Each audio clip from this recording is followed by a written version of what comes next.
Sa tingin mo ba, ini-exploit ka na mo? Handa ka na bang i-meet si President Liet, si Chichi, si James Reid? Kinikita niya si Nadine.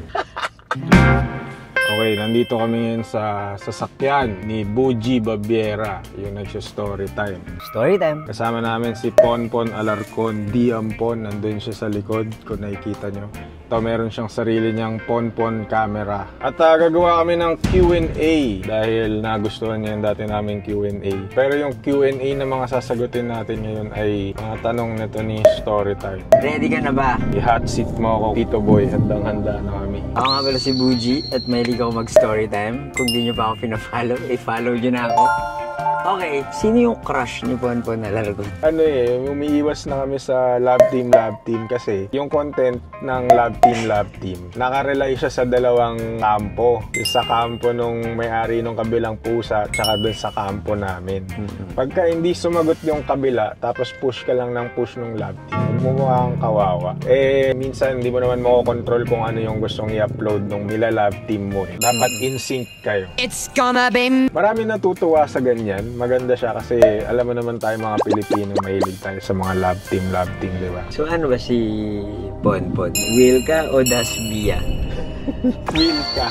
Will ka. Okay, shout out sa mga Will ka dyan. Will ka shipper tong si Ponpon Alarcon. Magkano na ba ang kinita ni Ponpon Alarcon? Masasabi ko na si Ponpon, sila Liet, yung mga pusa ko yung bumubuhay sa akin ngayon. Pero hindi ko masasabi na nandun ako sa punto na kaya ko nang bilhin yung mga bagay na hindi ko naman talaga kailangan. Pero sa ngayon masasabi ko na nakakabayad ako ng renta, ng internet, nakakapamalengke ako, tapos minsan nakakakain kami ng partner ko sa labas. Tapos yun, yung mga pagkain ng mga pusa, yung mga litter nila, yung mga pang-vet, ganyan, sila na yung sumasagot doon. Panglimang pusa mo na siya, nahirapan ka ba na alagaan? Mahirap mag-alaga ng pusa, lalo na yung iniwan ng nanay. Kasi parang tao yun, na kailangan mo padedehin every time na iiyak siya sa madaling araw. Tapos itong si Ponpon, hindi siya marunong dumede. So kailangan ko siyang medyo banatin yung batok, tapos kailangan ko pilitin na uminom ng gatas. Ano? Pero ang problema rin doon, yung mga litter sand, ganyan, hindi siya marunong gumamit. So every time na nagkakalat siya, umiihi siya sa kung saan. Kailangan mo punasan. Yung gatas ba ni Ponpon? Formula milk? Meron, oo. Nung syempre, dahil nga wala siyang nanay, hindi naman siya pwede padedehin ng gatas ng kung ano-ano. Merong gatas ng posa. Meron? Oo, meron. Meron ako dyan sa bahay. Sa mga gustong magampon ng mga kuting, meron pa akong extra dyan. Ano siya? Formula siya ng baby na kuting. Tapos may yun, kung paano itimpla, ganyan. Magastos pa siya? Sa una lang, as long as hindi magkakasakit, hindi siya magastos. Narrow eye mo naman. Nagsama-sama na ba si Ponpon tsaka yung apat mong ibang pusa? Hindi pa nga. Yun yung hinihintay ng mga followers ni Ponpon. Kailan sila magkikita ni Liliit, nila Chichi, Alien, James Reid, ganyan. Never pa? Alam niyo yung pusa, pag pinagsasama niyo silang dalawa, para kayong nagsasama ng mga gang. Parang ito, si Ponpon may sarili siyang teritoryo, tapos sila Liit may sarili yung teritoryo. Hindi mo sila pwedeng dalhin sa teritoryo ng bawat isa nang hindi nag-a-adjust kasi maaaning sila. Basta may ganun sila, hindi sila parang mga tao na, alam mo yung mga bata sa, diba na parang pag nagkita-kita magkakasundo agad maglalaro. Iba sa pusa, pagka may sarili-sarili silang kondisyon bago sila mag-meet. Mayroon ba silang ugali na pagkakaiba? Si Liet, kay James Reid, kay Alien, kay Chichi. Ano yung pagkakaiba ni Ponpon dun sa apat? Si Ponpon, siya yung pinakamakulit kasi sabi nila yung orange daw. Yun yung mga by nature. Ingot-ingot daw tapos laging magulo. Tapos si Liet, tahimik lang pero alam mo nasa loob yung kulo niya. Ano yun? Yung tapang yun Ayaw niya ng ibang tao, ayaw niya ng ibang pusa. Tapos si Chichi, masungit din yun. Pero mabait siya sa ibang tao. Parang interesado siya sa bagong tao, ganyan. Extrovert. Parang gano'n. Tapos si Alien, tahimik lang. Si James Reid, tumatakas. Papasimuno ng paglabas ng bahay. Baka kinikita niya si Nadine. Si Ponpon, sa tingin mo, bakit kaya siya nagustuhan na hello, madlang people? Tingin ko kasi nagsimula siya na kuting. Tapos, siguro relatable din kasi maraming taong may puspin. Ang daming ang tao ngayon na pag nag-aampon ng pusa, sinasabi nila, meron din kaming Ponpon. Kasi color orange, tapos maliit. Relatable. Oo, kahit sinong makakuha ng pusang orange, meron din silang sarili nilang Ponpon.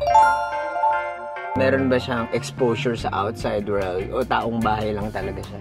Taong bahay lang talaga siya. Tapos napansin ko lahat ng mga pusang pinapalaki ko doon sa apartment namin. Ang nagiging problema is takot sila sa tao kasi 'di ba nakapunta ka na ng bahay ko, maliit lang siya. So parang feeling nila, yun na yung mismong mundo na ginagalawan nila. Wala nang ibang tao, wala nang ibang tunog na naririnig. Kaya once na ilabas mo sila, parang biglang boom, wow, ang daming Bakit mo kasi sila kinukulong? Kasi pag nilabas namin sila, hindi na namin alam kung saan sila pupunta. Tsaka bawal ang pets dito sa apartment namin. Huwag kayong maingay. Talagang kolorum lang kami. Hindi alam nung landlord. Nakalimang pusa na yun, ha? Yung pinambabayad namin ng renta sa kanya, yun yung galing sa mga pusa. Buti hindi sila maingay. Hindi sila maingay. Yun yung napansin ko. Wala kaming pusang naging maingay. Na yung vocal tawag nila doon. Yung meow ng meow.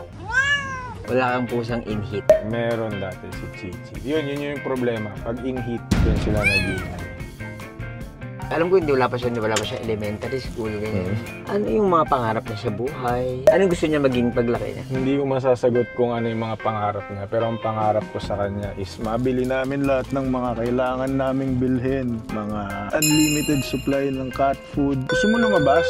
Ayan! Di nakita niyo na siya. Okay. Such an honor! Ang laki na niya, no? Ito yung size ni Ponpon Alarcon ngayon. Tignan nyo.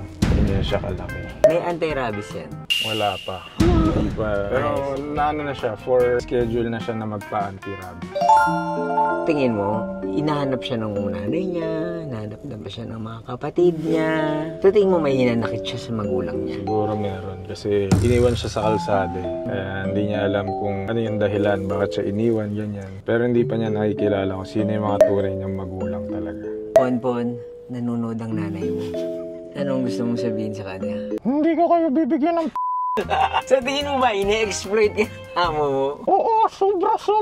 Handa ka na bang i-meet si President Liet, si Chichi, si James Reid, o kaya si Ellen? Oo, magsusuntukan kami na ni President Liet. Bakit yung boso parang ipit? Nakakawak yung tao ko sa aking itlog. Ponpon, gusto mo Ponpon Fiang? Anong tawag doon? Ponpiang. At dyan po nagtatapos ang ating interview with Ponpon Alarcon. Ako po pala si Buji Baviera at mahilig akong magtanong ng mga questions. Salamat sa mga tanong mo at ako si Ponpon Alarcon. At ikaw? Ako si Higad Patino. Goodbye!